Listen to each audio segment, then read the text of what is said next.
Assalamualaikum warahmatullahi wabarakatuh. Halo semua, ada di sini. Kali ini hendak mempersembahkan sebuah video untuk memenuhi tugas UAS APLN yang berjudul Kebijakan Cina Membatasi Ekspor Logam Tanah Jarang ke Amerika Serikat. Nah, dalam video ini saya akan menganalisis alasan mengapa Cina mengambil kebijakan untuk membatasi ekspor logam tanah jarangnya ke Amerika Serikat dengan menggunakan konsep model aktor rasional.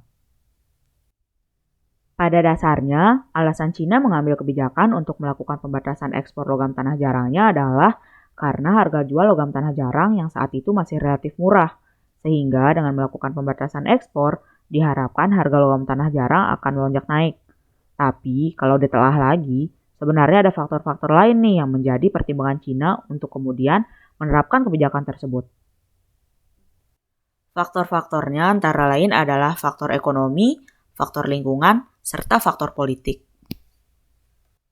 Nah, dalam faktor ekonomi, selain harga LTJ-nya melonjak naik, pembatasan ekspor logam tanah jarang juga akan mendorong negara pengimpor untuk merelokasi pabrik mereka di Cina.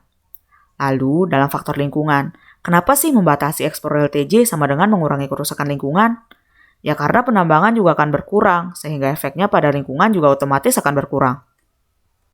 Sedangkan dalam faktor politik, selain digunakan untuk kepentingan negara sendiri, pembatasan ekspor logam tanah jarang juga dapat digunakan untuk menekan negara lain, seperti halnya yang terjadi pada Jepang di tahun 2010, ketika Cina menghentikan ekspor logam tanah jarangnya secara keseluruhan ke Jepang, sehingga Jepang terpaksa membebaskan nelayan Cina yang mereka tahan.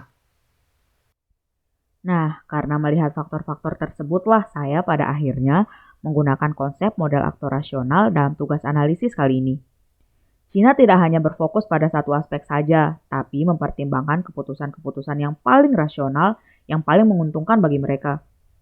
Cina telah merencanakan nasib LTJ-nya baik dalam jangka panjang maupun jangka pendek, sehingga Cina memiliki bargaining position yang kuat dalam pasar internasional. Namun demikian, pada akhirnya kebijakan tersebut dihapuskan karena Cina dianggap melakukan proteksi perdagangan yang merugikan konsumen. Sekian materi dalam video ini saya sampaikan. Saya yakin akan bermanfaat bagi kita semua. Wassalamualaikum warahmatullahi wabarakatuh.